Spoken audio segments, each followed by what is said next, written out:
Hey there, Starseeds! Welcome to Beyond the Cosmic Table. We're a group of friends from different cultures, backgrounds, and beliefs. We gather around our table and initiate honest and open conversations on how energy and frequencies influence what we create around us. By expanding awareness, we're able to journey with practical guidance, leading to our highest awareness and conscious living. So, take a seat and join us at our table.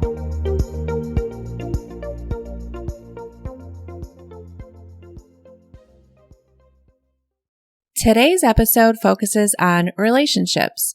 Jami brought up some popular questions she receives from her clients about relationships, such as, why did I feel such a soul connection with that person if it wasn't meant to work out? I've been in a long-term relationship and I've been evolving spiritually, but my partner has not and has no interest. How can I get him or her to shift mindset? What happens if my life partner wants to manifest something that is different than what I want to manifest, but this manifestation will affect us both? And what does it mean to have a conscious relationship? Listen in as we dive into those questions and discuss around the table. Hey, everybody. Hey, Jami. Hi, Jami. Hey, Jami. Hi, James. What up? You guys, I was thinking tonight we could talk about relationships and some of the questions that I know I get asked and some of you that are readers probably get asked a lot too. It's always either about relationships, money, health, career, typically. So, but relationships lately have been coming up, I know, a lot in my sessions because I work with people that are really focused on their spiritual development. And sometimes it's causing issues for them with their relationships that they're in, like their marriages or their long-term partnerships. So I get a lot of questions about that. And I thought maybe we could talk about some of those tonight. All right. So I guess I'll start with some of the questions that I get most often having to do with relationships. One of the biggest ones is for people that are working to let go of some of their limiting beliefs that, you know, they're starting to do their own spiritual alchemy and they get to a point where they have to kind of face some things that are coming up for them with regard to their relationships. And this is where they have to really take a look at the most common limiting beliefs about relationships, which are we're so taught to believe that we cannot have an ideal relationship, that it just doesn't exist, and that we have to settle, you know, and take the good with the bad. And, you know, I hear this all the time where somebody will say, yeah, I really like this thing about my partner or this thing, but ideally I would like it to be this way, but, you know, I can't have it all. There is no perfect relationship. But to me, you know, I see it more as you can manifest the perfect relationship for you. It doesn't mean the person has to be perfect or you have to be perfect, but you could be perfect together. There's no sense in already settling for less than what you ideally want, you know, when you go into a relationship. And a lot of times I'll see too, when people kind of have that energy going, they tend to have a vow of sacrifice that's still active from even another lifetime that really gets that pattern going of settling for less or feeling like they have to give up something in order to get something else. You know, I know someone specifically who basically married for money, and she, in her mind at the time, didn't feel she could have all of it and have a relationship that is financially abundant and also someone who treats her well and treats her with respect and has that whole positive relationship too. So she knew going into the relationship that it wasn't going to be the type of partnership that she wanted, but she also wanted the financial stability and to be able to not have to have a job and all that. So she did settle for that. And now is not quite so happy because now the other component, you know, is missing. I know several people that have this situation going, and it's like now is the time that she could focus on manifesting all that she desires in one package.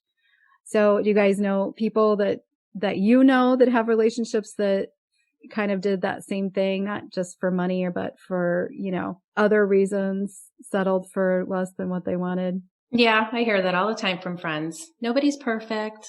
Yeah. Mm-hmm. Yeah. Just to have a relationship, period. that they said.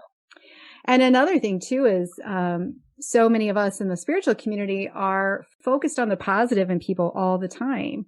And so a lot of times, if someone's like dating and they meet someone, they will tend to kind of overlook any of the things that are missing out of their ideal relationship to focus on the things that are desirable in that person. And then sometimes then they get into the relationship and they realize, oh, this really wasn't my ideal situation that I wanted.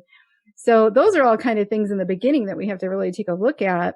And then, once we kind of work through those limiting beliefs, we can really, one technique that I think is really beneficial if you are someone who is looking for a relationship, or even if you're looking to transform your relationship, is to really write down, as if you already have it in present tense, your ideal relationship, your ideal situation, and include it all. But, you don't have to get too detailed. You could just, write all the things that it would inspire in you feeling wise, like it feels so great to be in this wonderful relationship, and just kind of get into the energy of visualizing and imagining what that would be like. But then stay open to how that could manifest for you. Because that's another thing that I see a lot is when I'm working with people that are moving along their spiritual path, and maybe they have already been in a relationship or a marriage for a while. And when they got together with that person, they felt very resonant with them. They felt like, this is my soulmate and this feels great. I know that. And then, a little further down the road, maybe the person has done their spiritual inner work and now is kind of at a different place than they were vibrationally when they met that person. And now they kind of feel like there's a dissonance there. They're not really in alignment anymore. And so they have questions about that. Why don't I feel like, if I felt so much resonance with this person when I first met them, how could it not be something that's meant to last forever? Aren't they my soulmate? And really the answer is you align with people when you are in the same vibrational vicinity. And you may have more than one soulmate out there. Most people do. And you match up with them at different points in your life, depending on where you are in your own dominant vibration, your own alchemy. And it's what they say, growing apart. That's kind of what you did. You grew apart in vibration and in frequency. Now you're not on the same wavelength anymore. But for someone who's been in a long-term relationship, that doesn't feel so good to them. And a lot of times they want to stay in their relationship. And so a lot of times also they will kind of stunt their own forward movement in order to stay kind of in that old place where they were, because the thought of progressing anymore in their own understanding and their own spiritual development means they may have to let that relationship go. And a lot of times that's not something that they want to even consider. So they'll just kind of stay where they are. You guys know anybody like that? Have you seen that before? I think that's one of the most common things that's very noticeable. Mm-hmm. So many that are experiencing that now, their kids are still young. So even though they don't have a good relationship with their spouse, they're like, well, we can't separate because of the children. And it sometimes creates bad environment for the children to even be raised, let alone for either parent to progress on their journey. So that's a whole nother aspect. What about the ones who stay together for the children, and then the children are off to college and they find out mom and dad are now getting divorced and they don't understand why? Or the people that are like, I might as well stay here because I've already given 25, 30 years into this. So there's like a whole variety out there, a whole variety of dealing with this. Yeah. And then the question becomes, let's say I was in my 20s and I felt resonance with a certain person and I felt that connection and everything. And we got married, and now it's 10 years later. And I feel like I have learned a lot about myself, and I've done a lot of self-mastery work, and I've learned about the law of attraction, and I started to think more positively and focus on my own development. But my husband or my spouse didn't. And I hear that a lot. My husband's just so negative and he's always thinking about what could go wrong, or he's really fear-based. And I try to talk to him and tell him that that's not going to be helpful. And, I try to talk to him about the law of attraction and how, his thoughts are really creating his reality. And so he needs to shift it, but he's just so closed off to hearing any of this. What do I do? How can I get him to change his mind? How can I pull him along with me? I hear that a lot. It's like, well, you really can't. I mean, you can continue to be an example for him, but everybody has their own journey, and there's no way to really pull someone along in that way. I know that with my kids. I see that, there's a lot that I share with them that they just aren't ready to kind of implement in their own lives yet. And I just have to be okay with that. I can't force them to. Well, and when I think about the conversations that I have in my adult class and then with students, there's something that we talk about where this is a human thing, where humans could have 10 things going. 9 of the 10 things are going really well. But there's that one thing that isn't, and that's where you start to put your focus on. And so that could be something that people are doing too. Like you're starting to change, you're finding things that are working for you, and you notice that your spouse, partner, whatever, isn't doing the same thing, and maybe you're starting to narrow in on that, as opposed to taking a step back and looking at everything that is going right in the relationship. And that just changes the whole energy of it. That's very true. I remember that in my last relationship, even though we ended up not being aligned at the end. But there was a time where I was zeroed in on everything that was going wrong. And when I discovered that and started focusing on what was going right, I was a lot happier. Mm-hmm. But you didn't change him by doing that. No, just changed my focus. Yeah. And that brings up another thing too, that I hear a lot is people saying, what if I want to manifest one thing and my partner who I live with or have my life with wants to manifest something that's at odds with that? So like I take the example of someone saying, I want to manifest a home in the country and my husband wants to manifest a home in the city, and we're both focused on what we want. How does that work? Who wins out? Whose vibration wins, basically, when we're talking about the law of attraction. And I always say, you know what, just go back to you focusing on your ideal outcome. And what is your ideal outcome? You want to be in a setting that you love, and you want to be with your partner that you love, and you want to both be happy together. So I would take the city or the country out of the equation, and I would do the writing exercise and write down, I love where I live. I feel so happy where I'm at. I love my relationship, that kind of a thing, and keep it general, and really just think what is the outcome you want? The outcome you want, the reason you want to move to the country is because you think you'll be happy there. The reason he wants to move to the city is because he thinks he'll be happy there. But you can manifest that happiness and let it be worked out for you. Let the path light up for you to get there. There's so many things that are possible. And so even in that scenario, it's limiting to think that it has to be one or the other. What if there's a way you manifest both? And right now you might be thinking, well, we can't afford 2 houses. How are we going to manifest both? Well, be open to all the possibilities. If you're really focused on that end result and everybody being happy, and he's focused on that end result too, watch it work out in a miraculous way. I mean, maybe money will come in and you'll have 2 houses. You'll have the city, like a condo in the city, and then you'll have your country house or something. You just never know, but people limit themselves so much with that way of thinking. So I think, those two, the idea that people will, have that sense of fear about growing apart from their mate when they've been together for a long time. And then this idea of conflicting desires for the future. Those are what really cause people to sort of get into like crisis mode within their relationship, and really doing the thing where they're like, should I stay or should I go? And I know a lot of people get stuck in that state for a while, and especially people that know about the law of attraction, they will say, okay, so I am going to focus on the positive in my relationship and I'm not going to focus on the negative. But a lot of times they're doing it with an outcome in mind, and the outcome is to change the partner.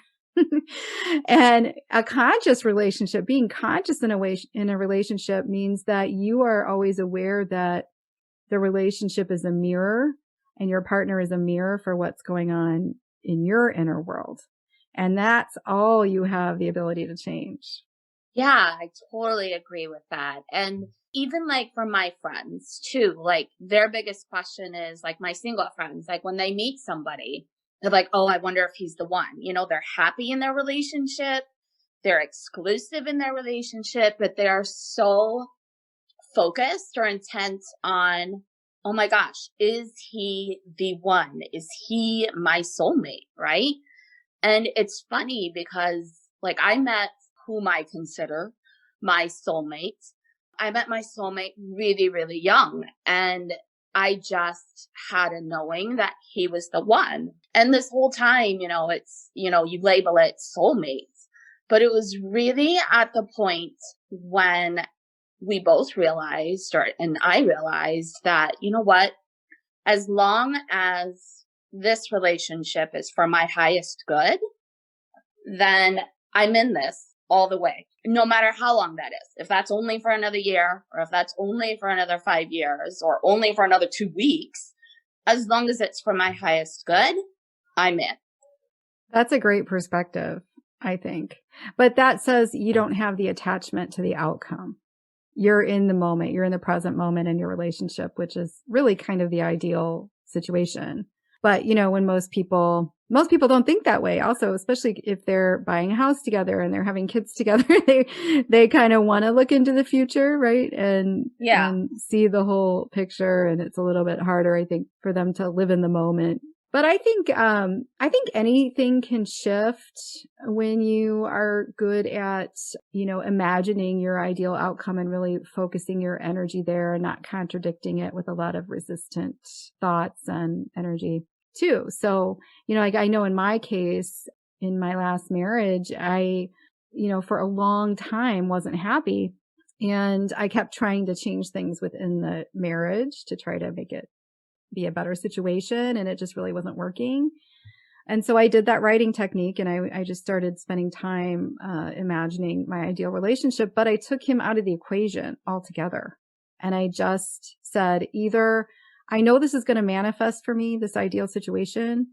It's either going to be it's going to shift my current relationship, or it's going to shift me out of it, you know, and that's what ended up happening. But it got me off the fence, because for so long I was in that place of, should I stay and try to continue to make this work for a few more years? It had already been a few years of me being in that space. Or, you know, is it time to go? And the answer to that's going to be different for everybody. But for me, I wanted it to be a for sure. Like I said, you know, this is what I want to manifest. And I want it to be that if I do need to make a decision, I'm going to feel 100% sure about it. And that's what, like, writing that stuff down and really getting in the energy of it and getting the momentum going towards my ideal outcome. By the time it was ready, by the time I had given it enough momentum, I felt sure about my decision. There was no wavering anymore. I love that perspective, Jami. I hadn't really thought of it that way before, but when you totally take the emphasis off of what should I do with this other person or with the relationship, and just focusing on what your ideal is, it completely takes the pressure off. It takes the pressure off of you, takes pressure off of them, off the relationship, off the decision. Now all you're doing is manifesting your ideal. And it could very well be that person changes and becomes the person that is ideal for you. Or it could be very apparent that that's never going to happen and that there's a different option for you. So I love that perspective. That's awesome.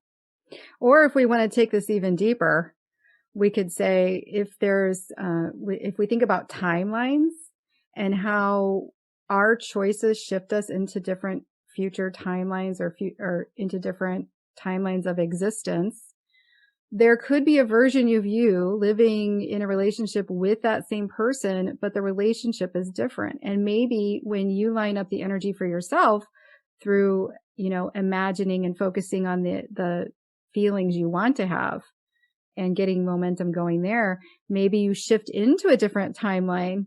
And it seems like the relationship has changed, but really you changed yourself. You changed into this different version of you who is living in a happy relationship, because all the options are there.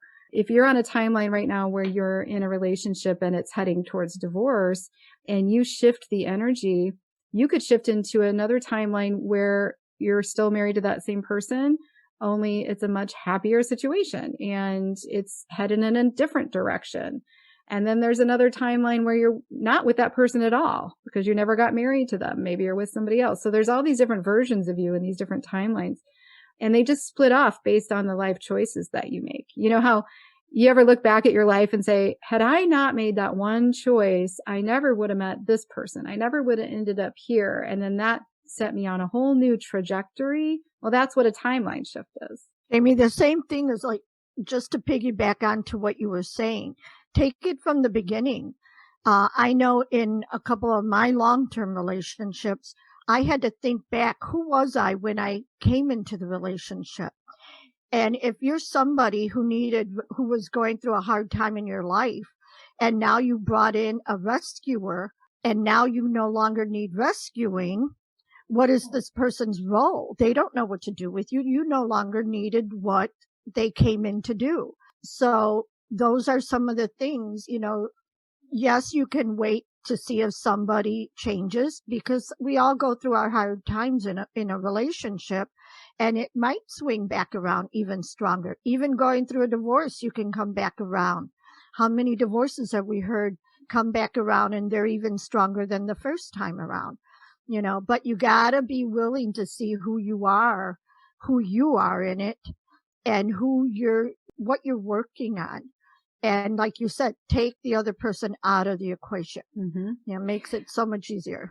And to add on to that, it's kind of, we could think about it in this example of, I know early in my life, I had insecurity issues. I had low self-esteem. And so I was attracting relationships with other people that had low self-esteem. And even though we were demonstrating it in different ways, I was being in the victim role and they were being more in the, abuser role, I guess, or, the controller, or however it presented for them. But the underlying resonance between us was insecurity. And it was coming out in different ways. Well, then if one of those people starts to build their self-esteem and starts to have a healthy self-esteem, they're not going to be in resonance with that person anymore. So you either both have to shift or you'll shift out of it in that way. But yeah, that's what comes up a lot is people that have been married for 20 years and they were such a different person. Think about how much you change from the time you're in your 20s to when you're in your 40s. You're like a completely different person a lot of times.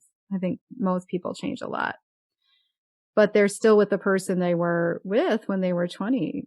And, sometimes you just go in such different directions. Another thing is once you go through a lot of the learning of yourself and all that, and now you're looking at relationships from a more mature standpoint, I think a lot of it also has to do with, like you said, in your 20s and even in your 30s, you don't know who you were going to be in your 40s.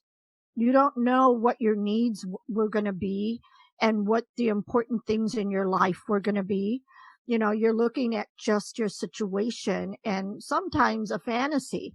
You just needed to plug in a guy because you had a fantasy going on about what you thought life would be, or social pressures, family peer pressures.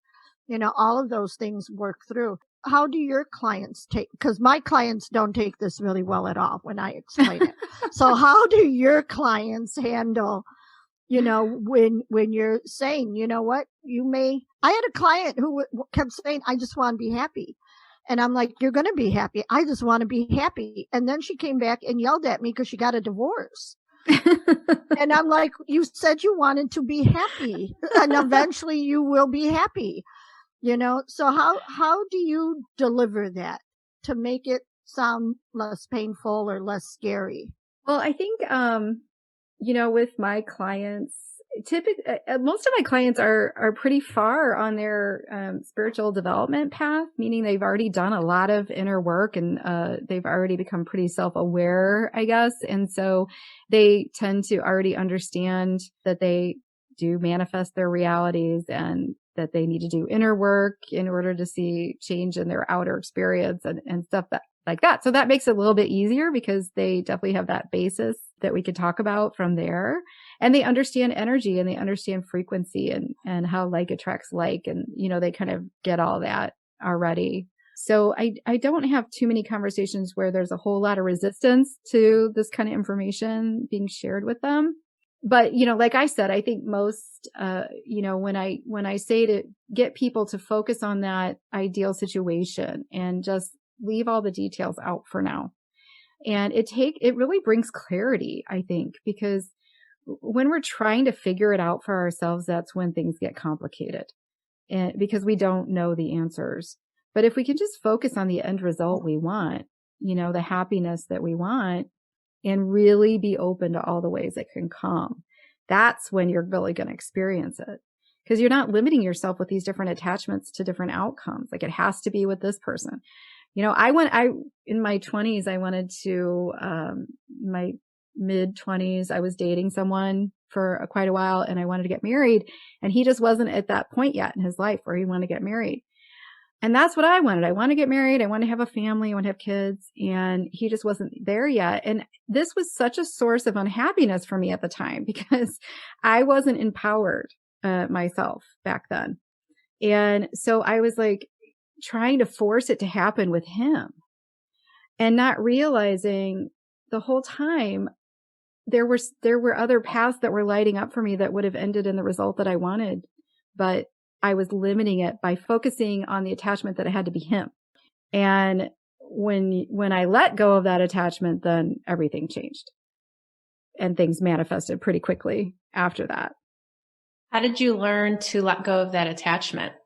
Well, that was when I had my own interesting experience. I surrendered.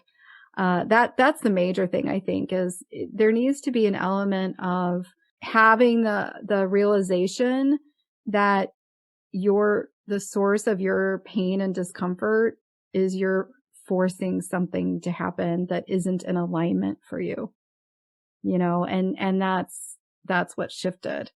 I just got to a point where I was someone who from an earlier age had sort of a plan in mind for my life, and I was going to be married by a certain age and have my career and have kids by a certain age. And, it was all going to go according to plan. And I veered pretty severely off of that plan pretty early on. But it's just that sense of when we try to force an agenda that we have without having a connection to our higher self, without being able to see kind of the broader perspective. And there's so many things that are going to be so powerful and wonderful for us that we can't see. And when we try to focus on such a narrow path, we just tune it all out. And because we're not in alignment at that point, then that's when we get depressed. That's when we feel alone. That's when we start to really kind of feel like we're struggling in life and not ever getting what we want and things like that. But the moment you say, okay, I'm just open to whatever comes, I'm going to focus on things that make me feel good, whatever it is in the moment, and just be in the moment and be outside in nature or be with your friends or your pets or whatever feels good and staying there, then you'll just see like synchronicities happen and the things that you actually have been desiring for a long time start to come to you like effortlessly. But you got to get to that point of surrender first and not forcing, because anytime I've surrendered, what came to me was so much better than what my plan would have led me to every single time. Also, when you talk about surrendering, especially those people that are in longer relationships, like I've been with my husband for over 20 years now, and our relationship has evolved. But usually when you talk about spirituality, there's typically one person that starts their path first. And that was me in this instance. So I also had to learn to be patient, right? Not everyone is going to get it at the same time. Not everybody is on that same path. And you can't force someone to change or force things down their throat. I was lucky that my husband is very curious and supportive of the spiritual journey, but I was also very cautious that he's on his journey too. And if it's not the right time right now, me being an example and kind of living my truth will, he'll get to see that. And if it resonates with him, we're going to do this journey together. If not, then, we will have some decisions to make then. But just to be patient also and know that not everyone this is not for everyone. And, for you to kind of change drastically, it does take a lot for that other person. And not everyone is ready for that change for themselves. Yeah. And when you have cultivated your own inner happiness and you've realized that your partner is not responsible for your happiness and vice versa, you can still be happy even if that person, isn't right there with you on a lot of topics or whatever. You'll still have that inner peace and inner happiness and not be kind of struggling, in the relationship. But I feel like when people say, those things about, well, marriage is just hard. I have a different experience now. Yeah, I was in a marriage that it was harder. And now I'm in a marriage where we really don't have any conflict. And, it's because I was much healthier of a person when I aligned with him. And he was much healthier of a person when he aligned with me. So we were kind of both coming in pretty emotionally stable, and you guys might say otherwise, I don't know, but I think I was emotionally stable at that point. But we were coming in already, having a certain level of self-esteem and self-awareness so that we didn't bring in too much baggage with us. We'd already kind of let go a lot of our baggage from other relationships and things from our past, and we've kind of worked through that. So but that's what's so great about having those other relationships, right? Because those are all examples for you to learn from. So there's that sense of gratitude that that not only have you experienced these relationships, but you've transformed and transmuted some of those limiting beliefs, which has brought both of you guys to where you are now.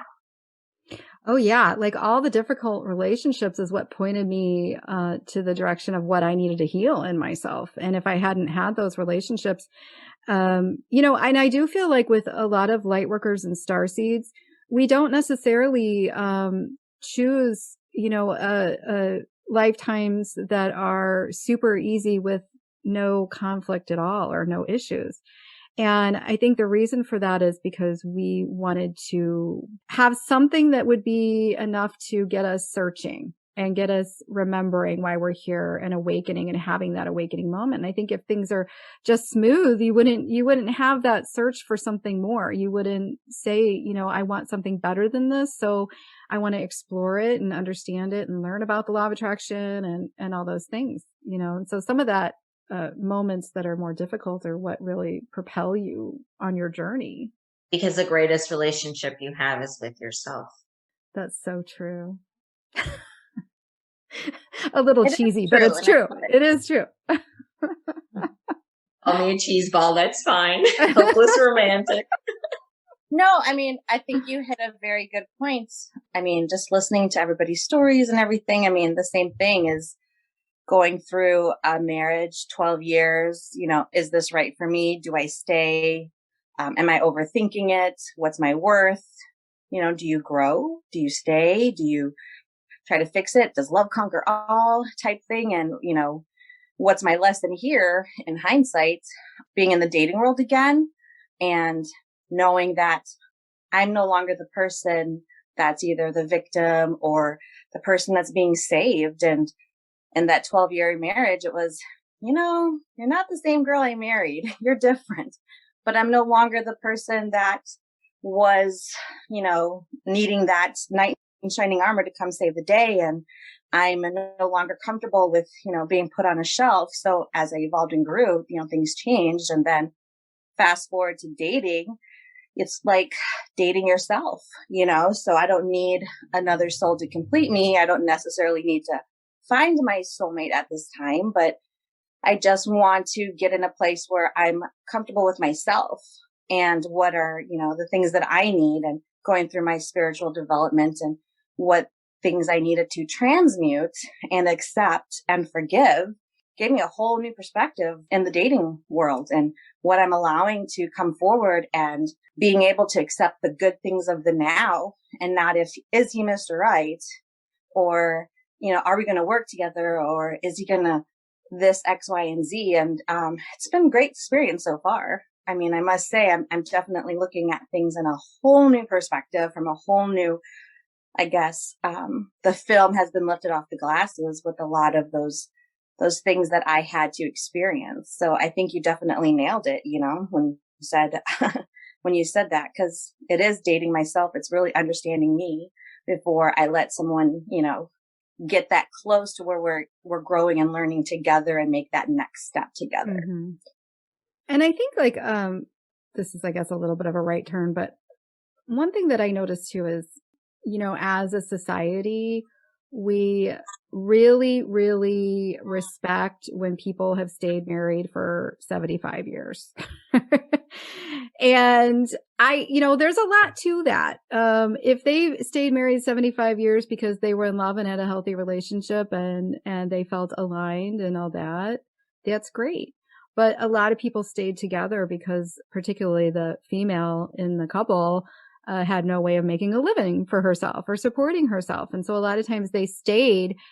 Yeah, it was really hard, but they stayed not necessarily because they wanted to and it was their heart's desire. It was more a way to have your living. You couldn't survive without it.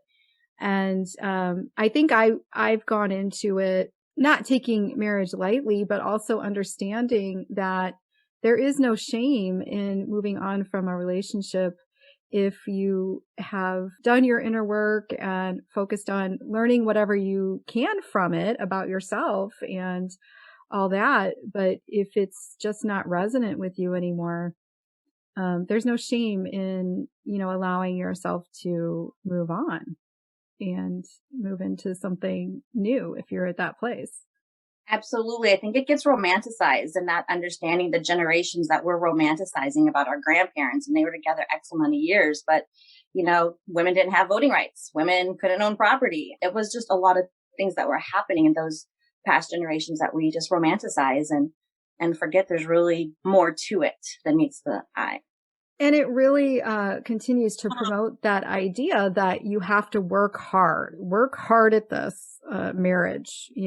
That's what you have to do. And people really value that you worked really hard to make that marriage continue, versus seeing it as, just your growth and expansion. And why do you want to be in a situation if it's really hard work and just focused on that the whole time, versus feeling really good in your relationship and feeling really happy and enjoying it, having more of a positive experience around it? Just things to think about. And I think if also you are focused on that ideal relationship and being that person, whatever the situation is, and it doesn't have to be, look a certain way or be with a certain person forever, it also takes away that question of, is he the one? Is he the one? Because then the point, it's kind of a moot point at that point. It's like, that's the relationship that is ideal in that moment. And like you were talking about earlier, Rose, you're in the moment, and it's going to be, you're 100% in it for as long as it is working out for you. Yeah. You know what? I had a client who was trying to get over a breakup, and she was with this guy for like 5-6 years. It was quite a long time. And he never wanted to get married. And as soon as they broke up, he dated somebody, and like less than 9 months later, he was getting married. And she was really crushed by that. And I never, because obviously my lifestyle is different, so I never really thought of, those things. How when somebody goes through a breakup, all the things that your partner wasn't doing, all of a sudden they're very open to doing with someone else. And she kept saying, I thought he was the one. I thought he was the one. After 5 years, how was he not the one? And it occurred to me through this conversation tonight, he was the one. He was the one for someone else, He was the one for someone else.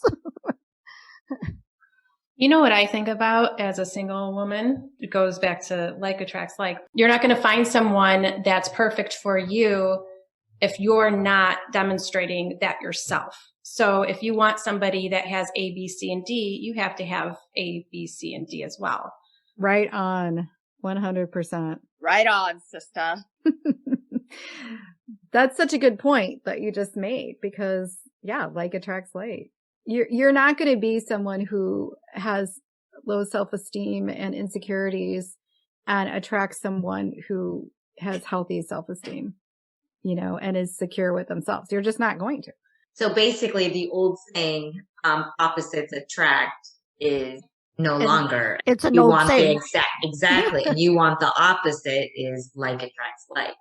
Well, I think that could be seen in different ways, because opposite could mean like you have different hobbies or you have different styles of communication or being or whatever. But if you're on the same frequency vibration wise, you're not opposites. Right, because you're going to want contrast. Otherwise, the relationship would be boring if you were exactly alike in every way. But in terms of, like attracting just the person in the same frequency. I always liked what Diane shared with us a long time ago in the beginning of all of this, when she would say, let's say that you're vibrating, at a good day, you're vibrating at like 63. And the guy that you have in your mind, or the partner you have in your mind, they're financially, savvy and mature and responsible. They take care of their health and they like to be in good health. They have good social skills. So here's this person that you would really be proud to be with. And they're vibrating at like a 69 or 70. Well, if you're at a 63, why would that person, what are you bringing to the table? It goes back to, what are you bringing to the table? So you got to start looking at where you're at and where your ideal person you think is at. If you're looking for those traits, that's why it's so important to get all of that off of the table and just think about the relationship itself, instead of focusing on putting together a partner with all these modules and building a partner in your mind. Think of what are the things that would make you happy in a relationship, in the ideal relationship.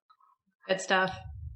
I don't know. I think that was a good conversation. I know we kind of jumped around to different aspects of relationships and what that looks like, based on where you're at and your journey and everything like that. But I think people will resonate with this, because these are the questions that I hear all the time, and you hear all the time, how to navigate things in your relationship as you're changing and growing and wanting to manifest new things and everything. So I think this was a good conversation.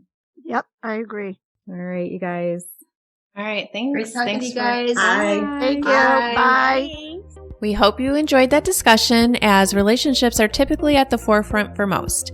We will be having more discussions on this topic for sure. We did talk a little bit about soulmates in this episode, so I wanted to invite you to check out a great blog post on Jami's website about meeting your soulmate. You can find this blog at soulaligning.com under free resources. I will also post the direct link in the show notes. If you have any other questions around relationships or anything else you would like us to discuss, we would love to hear it. We're on Instagram at Beyond the Cosmic Table, and you can direct message us with any topics you would like us to cover. Thanks for listening and your support, and tune in next Tuesday for another conversation around the Cosmic Table.